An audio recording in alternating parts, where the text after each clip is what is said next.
जय हिंद दोस्तों, स्वागत है आपका जय बालाजी क्लासेस में। दोस्तों आज हम पढ़ने जा रहे हैं गुलाम वंश के शासक रुकनुद्दीन फिरोज शाह के बारे में। रुकनुद्दीन फिरोज शाह का जो शासनकाल है दोस्तों वह कब रहा, तो दोस्तों रुकनुद्दीन फिरोज शाह का शासनकाल 1236 ईस्वी में रहा। इसके बाद हम बात करें दोस्तों कि रुकनुद्दीन फिरोज शाह जो है वह मात्र 6 माह के लिए सुल्तान बना था।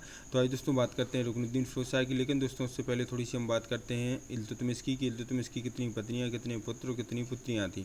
दोस्तों इल्तुतमिश की जो है 2 पत्नियाँ थीं, एक तो है शाह तुर्कान और दूसरी है तुर्कान खातून। अब दोस्तों इल्तुतमिश को जो है शाह तुर्कान से 2 पुत्रों की प्राप्ति होती है। तो दोस्तों वे 2 पुत्र कौन से हैं, तो दोस्तों वे 2 पुत्र हैं, एक तो है नसरुद्दीन महमूद और दूसरा है रुकनुद्दीन फिरोज शाह, जिसके बारे में आज हम पढ़ने वाले हैं। इसके बाद हम बात करें दोस्तों कि इल्तुतमिश को जो है तुर्कान खातून से 1 पुत्री और 1 पुत्र की प्राप्ति होती है। दोस्तों पुत्री कौन है, तो दोस्तों पुत्री है रजिया और पुत्र कौन है, तो दोस्तों पुत्र है मुइजुद्दीन बहराम शाह। तो दोस्तों ये तो हो गया इल्तुतमिश की पत्नियों, पुत्रों और पुत्री के बारे में। इसके पश्चात हम बात करें दोस्तों कि रुकनुद्दीन फिरोज शाह कब, कैसे और किन परिस्थितियों में सुल्तान बना। दोस्तों इल्तुतमिश का बड़ा पुत्र होता है नसरुद्दीन महमूद, जिसे वह अपना उत्तराधिकारी बनाना चाहता था। लेकिन दोस्तों दुर्भाग्यवश 1229 ईस्वी में इल्तुतमिश के बड़े पुत्र नसरुद्दीन महमूद की मृत्यु हो जाती है। इसके पश्चात क्या होता है, तो दोस्तों इसके पश्चात जो है इल्तुतमिश 1231 ईस्वी में ग्वालियर के राजा मंगलदेव पर आक्रमण करता है और ग्वालियर पर विजय प्राप्त करता है। और दोस्तों इल्तुतमिश के इस ग्वालियर अभियान में उसका साथ कौन देता है, तो दोस्तों इल्तुतमिश के इस ग्वालियर अभियान में उसका साथ उसकी पुत्री रजिया देती है। इसके पश्चात जो है इल्तुतमिश ग्वालियर विजय के पश्चात क्या करता है, तो दोस्तों ग्वालियर विजय के पश्चात जो है इल्तुतमिश संस्मारक मुद्रा जारी कर रजिया को अपना उत्तराधिकारी घोषित करता है। अब दोस्तों इल्तुतमिश तो रजिया को अपना उत्तराधिकारी घोषित कर देता है, लेकिन दोस्तों दिल्ली के जो अनेक तुर्क सरदार थे वे रजिया के खिलाफ थे। तो दोस्तों तुर्क सरदार रजिया के खिलाफ क्यों थे, तो दोस्तों तुर्क सरदार रजिया के खिलाफ इसलिए थे क्योंकि वे एक स्त्री को शासन करते हुए देखना अपना अपमान समझते थे। तो दोस्तों इस स्थिति में इल्तुतमिश की मृत्यु के पश्चात रजिया को सुल्तान नहीं बनाया गया। तो दोस्तों रजिया के स्थान पर किसे सुल्तान बनाया गया, तो दोस्तों अनेक तुर्क अमीरों ने, रुकनुद्दीन फिरोज शाह की माता शाह तुर्कान ने और अनेक अख्तादारों ने षड्यंत्र रचकर 1236 ईस्वी में रुकनुद्दीन फिरोज शाह को सुल्तान घोषित कर दिया था। तो आइए दोस्तों देख लेते हैं कि 1229 ईस्वी में इल्तुतमिश के बड़े पुत्र नसरुद्दीन महमूद की मृत्यु हो गई थी, जिसे वह अपना उत्तराधिकारी बनाना चाहता था। इसके पश्चात दोस्तों इल्तुतमिश ने जो है 1231 ईस्वी में ग्वालियर के राजा मलय बर्मन, दोस्तों कहीं कहीं पर मलय बर्मन मिलेगा, कहीं कहीं पर मंगलदेव, तो हमें याद रखना है मंगलदेव, कि इल्तुतमिश ने 1231 ईस्वी में ग्वालियर के राजा मंगलदेव पर आक्रमण किया तथा ग्वालियर पर विजय प्राप्त की। इस अभियान में दोस्तों इल्तुतमिश का साथ किसने दिया था, तो दोस्तों इस अभियान में इल्तुतमिश का साथ उसकी पुत्री रजिया ने दिया था। इसके पश्चात दोस्तों ग्वालियर विजय के पश्चात इल्तुतमिश ने क्या किया, तो दोस्तों ग्वालियर विजय के पश्चात इल्तुतमिश ने जो है संस्मारक मुद्रा जारी कर रजिया को अपना उत्तराधिकारी घोषित कर दिया था। अब दोस्तों संस्मारक मुद्रा कौन सी मुद्रा कहलाती है, तो दोस्तों संस्मारक मुद्रा वह मुद्रा है जो किसी विशेष अवसर पर जारी की जाती है। अब दोस्तों यहाँ पर इल्तुतमिश ने तो रजिया को अपना उत्तराधिकारी घोषित कर दिया, लेकिन दोस्तों दिल्ली के अनेक तुर्क सरदार जो थे रजिया के खिलाफ थे। अब दोस्तों तुर्क सरदार रजिया के खिलाफ क्यों थे, तो दोस्तों तुर्क सरदार रजिया के खिलाफ इसलिए थे क्योंकि वे एक स्त्री को राज्य करते हुए देखना अपना अपमान समझते थे। तो दोस्तों क्या इल्तुतमिश की यह इच्छा पूरी हुई होगी, तो दोस्तों इल्तुतमिश की यह इच्छा पूरी नहीं हुई थी। तो आइए दोस्तों देख लेते हैं कि दुर्भाग्यवश इल्तुतमिश की यह इच्छा पूरी नहीं हो सकी। क्यों, क्योंकि तुर्क अमीर जो हैं दोस्तों एक स्त्री को राज्य करते हुए देखना अपना अपमान समझते थे।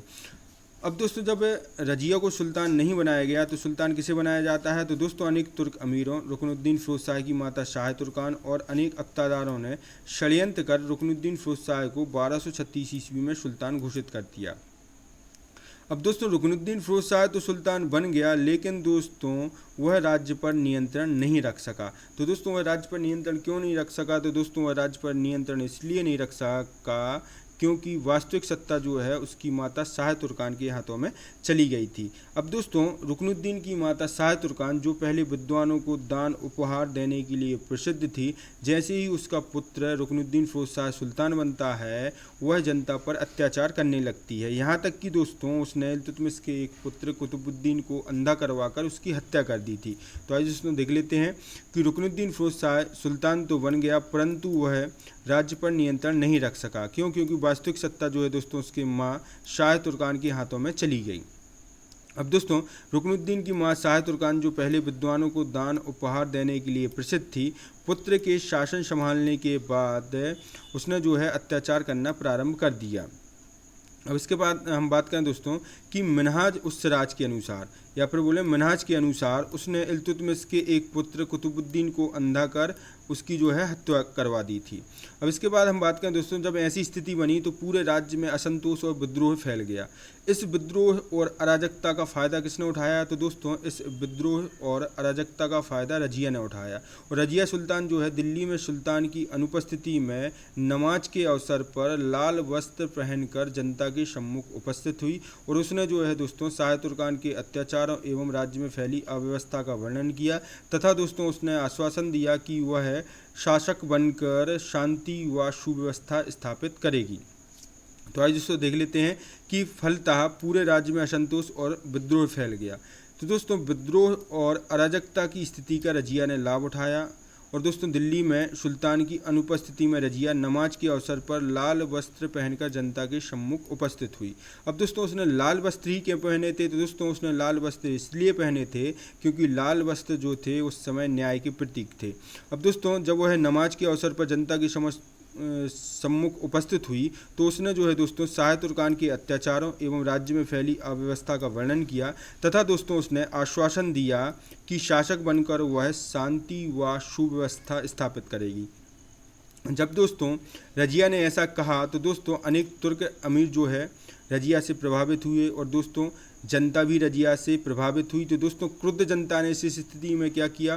तो दोस्तों क्रुद्ध जनता ने जो है इस स्थिति में राजमहल पर आक्रमण कर शाह तुर्कान को गिरफ्तार कर लिया और रजिया को सुल्तान घोषित कर दिया। अब जब दोस्तों रुकनुद्दीन फिरोज शाह को इस विद्रोह के बारे में पता चला तो दोस्तों रुकनुद्दीन फिरोज शाह जो है विद्रोह से भयभीत होकर दिल्ली पहुंचा तो दोस्तों उसे भी बंदी बना लिया गया और दोस्तों 19 नवंबर 1236 ईस्वी को रुकनुद्दीन फिरोज शाह की हत्या कर दी गई। तो आज दोस्तों देख लेते हैं कि रजिया से तुर्क अमीर और अन्य व्यक्ति प्रभावित हो उठे और क्रुद्ध जनता ने राजमहल पर आक्रमण कर शाह तुर्कान को गिरफ्तार कर लिया एवं रजिया को सुल्तान घोषित कर दिया। अब दोस्तों जब रुकनुद्दीन फिरोज शाह जब विद्रोह से भयभीत होकर दिल्ली पहुंचा तो उसे बंदी बना लिया गया और 19 नवंबर 1236 ईस्वी को उसका वध कर दिया गया। अब इसके पश्चात हम बात करें दोस्तों कि रुकनुद्दीन फिरोज शाह का शासनकाल कितना रहा। तो दोस्तों रुकनुद्दीन फिरोज शाह का शासनकाल मात्र 6 माह का रहा। तो दोस्तों ये हो गया रुकनुद्दीन फिरोज शाह के बारे में। इसके पश्चात जो है दोस्तों हम नेक्स्ट वीडियो में पढ़ेंगे रजिया सुल्तान के बारे में। तो दोस्तों यदि आपको हमारे पढ़ाने का तरीका अच्छा लगता है तो हमारे चैनल को सब्सक्राइब करें, शेयर करें और हमारी वीडियो पर लाइक और कमेंट करना ना भूलें।